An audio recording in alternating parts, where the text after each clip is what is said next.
हमारे प्रधानमंत्री नरेंद्र मोदी जश्न मना रहे हैं। जी हाँ, जश्न मना रहे हैं।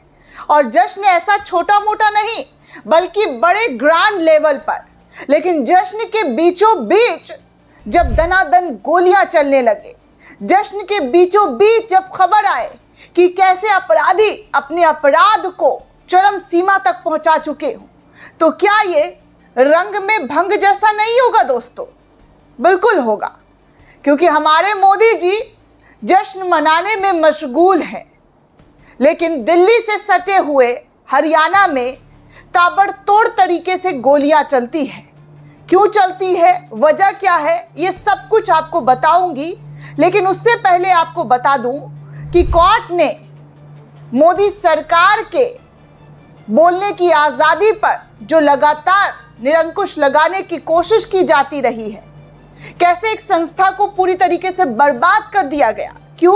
क्योंकि वो सत्ता से सवाल पूछना जानते थे, सत्ता से सवाल पूछते थे, इसीलिए उस संस्था पर ईडी सीबीआई की कार्रवाई हुई।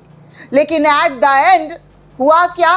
तो कोर्ट में वो तमाम चीजें, वो तमाम जो झूठी बातें, जो झूठा एलिगेशंस लगाया गया था, विदेशों से फंडिंग होने की बातें कही गई थी, वो सब कुछ कोर्ट में रद्द कर दिया गया।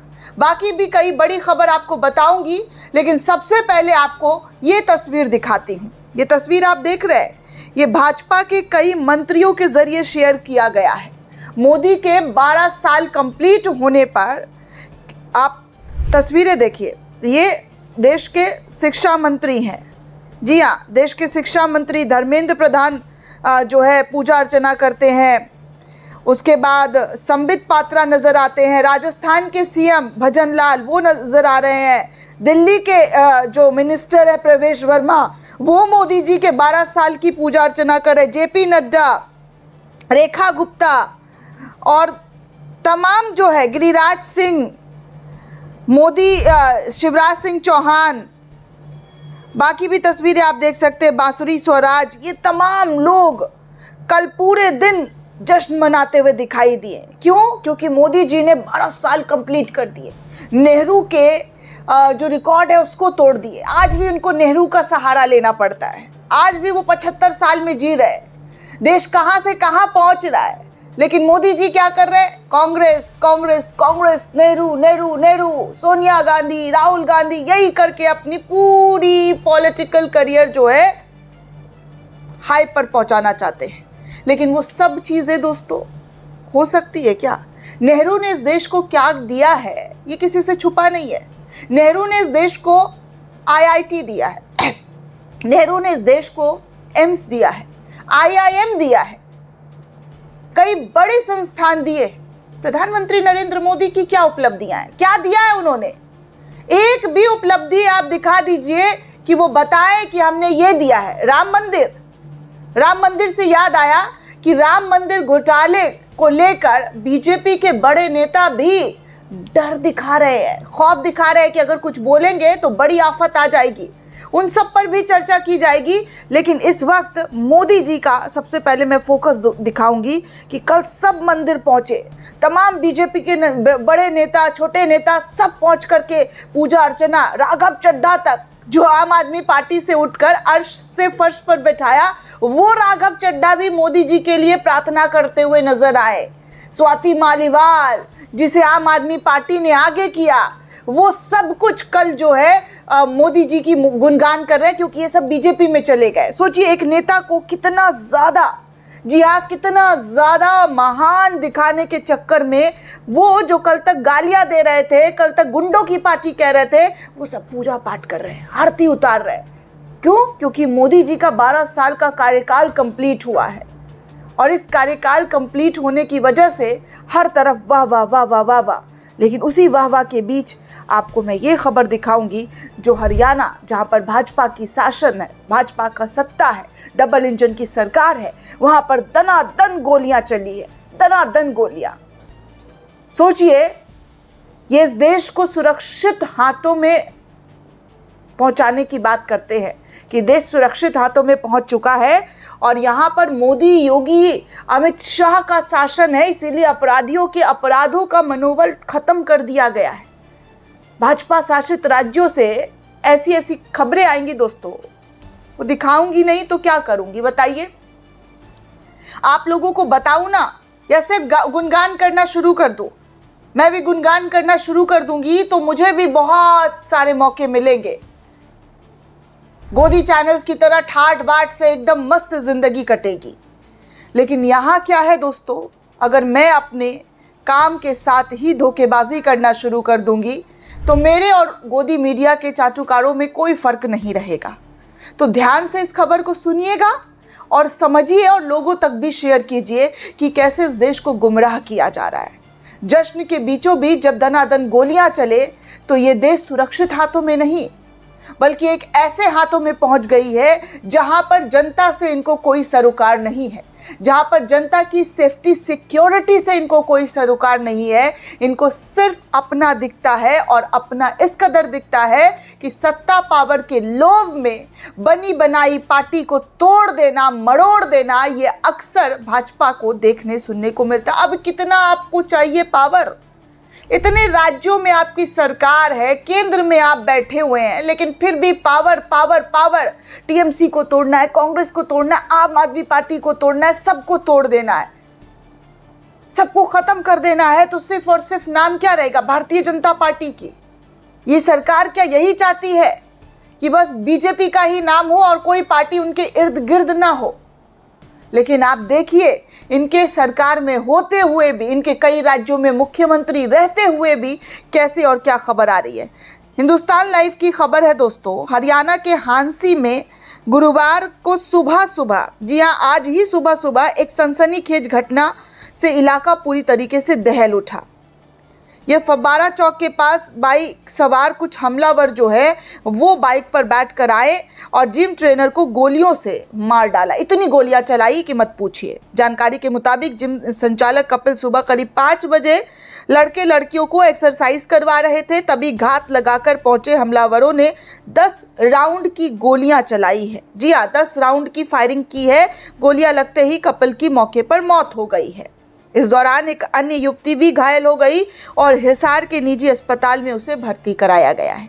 वहीं वारदात को अंजाम देने के बाद आरोपी आराम से मौके से फरार हो जाते हैं। हालांकि घटना सीसीटीवी कैमरे में कैद हो चुकी है।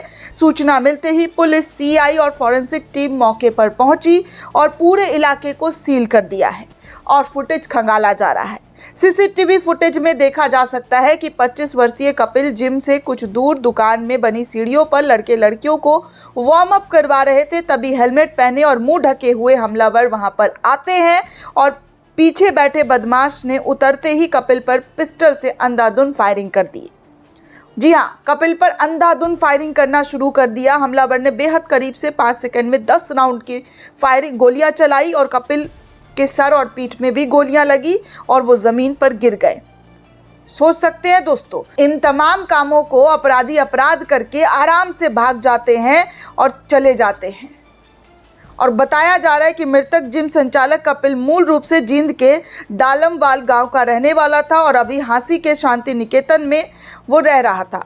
कपिल 3 साल से हांसी में रेड जिम चला रहा था। जानकारी के मुताबिक कुछ दिन पहले ही कपिल की इंटरकास्ट लव मैरिज हुई थी और युवती अभी अपने परिजनों के पास ही रह रही थी। और कहा जा रहा है कि इन सभी चीज़ों की वजह से हमलावर जो है उन्होंने हमला किया है।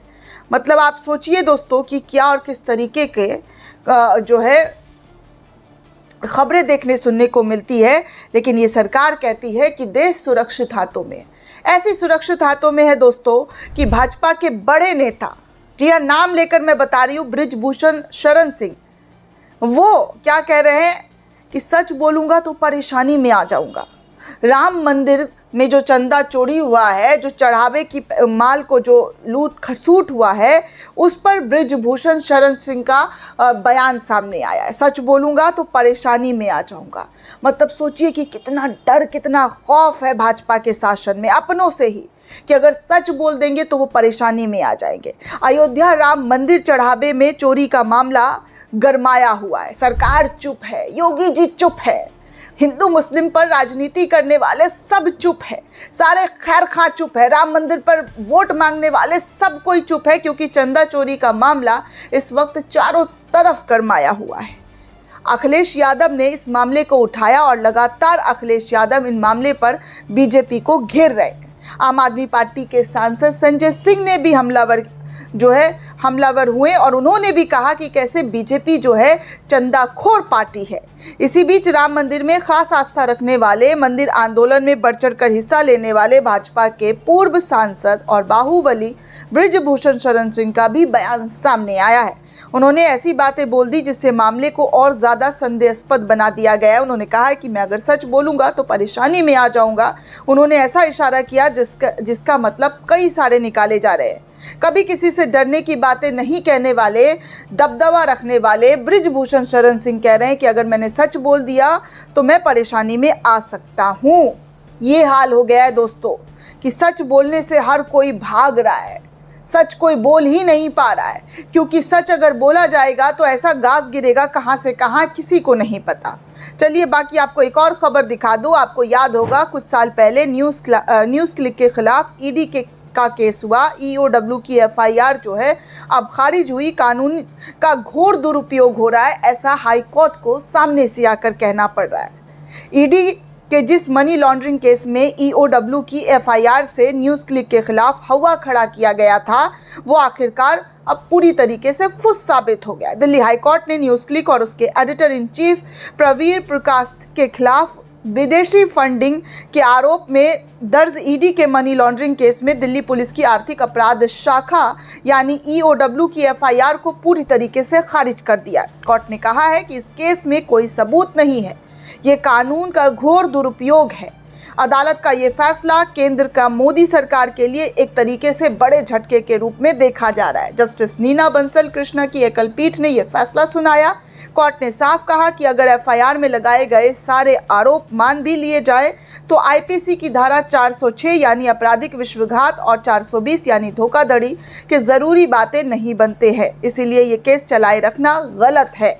कोर्ट ने अपने फैसले में कहा कि FIR को खारिज करने के बाद ईडी का ECR अपने आप खारिज हो जाता है।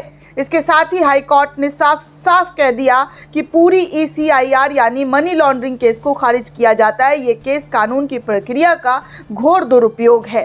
दोस्तों, अगस्त 2020 में सूचना एवं प्रसारण मंत्रालय की शिकायत पर दिल्ली पुलिस की आर्थिक अपराध शाखा ने FIR दर्ज करते हुए आरोप लगाया था कि न्यूज़ क्लिक ने अमेरिका की company world wide media holdings यानी कि LLC से 9.59 करोड़ रुपए विदेशी प्रत्यक्ष निवेश यानी FDI के रूप में लिया है। आरोप ये भी लगा था कि शेयरों को ज़्यादा मूल्य देकर FDI नियमों को दरकिनार किया गया और पैसा सैलरी, कंसल्टेंसी फीस आदि भी निकाल लिया गया। ईडी ने इसी आधार पर मनी लॉन्ड्रिंग का केस दर्ज करके पूरे न्यूज़ क्लिक पर छापा मारा था और अब वो सब फर्जी साबित हुआ, पूरी तरीके से निराधार साबित हुआ। सोचिए दोस्तों, कैसे केस मुकदमा में लोगों को फंसाकर उलझा दिया जाता है, कैसे एक संस्था को बर्बाद किया गया आंखों के सामने। ये सब आपको लग रहा है छोटी चीज़ें हैं, लेकिन छोटी चीज़ें नहीं है दोस्तों, ये बहुत बड़ी चीज़ें हैं। आप बोलने की आज़ादी को कैसे रोकते हैं, कैसे टोकते हैं, कैसे ख़त्म करते हैं, ये अक्सर देखने सुनने को मिलता रहा है। और फिर भी ये सरकार कहती है कि हम बोलने की आज़ादी देते हैं। इतना बोलने की आज़ादी देते हैं कि आज हमारे देश में पत्रकारिता का जो इंडेक्स लेवल में जगह है वो 157 है। ये है बोलने की आज़ादी। कैसे लगातार सच दिखाने बोलने वाले पत्रकारों पर कार्रवाई की जाती है, चैनल्स को बंद कर दिया जाता है, प्रेशराइज किया जाता है, केस मुकदमों में उलझा दिया जाता है।